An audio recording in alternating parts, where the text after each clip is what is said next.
জনম সফল হবে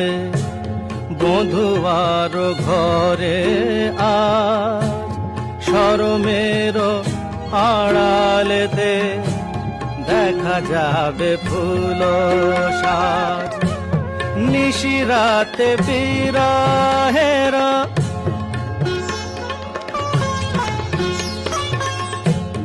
নিশিরাতে বিরহের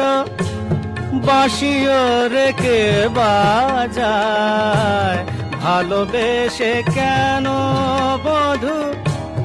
আজ শুধু কেঁদে যা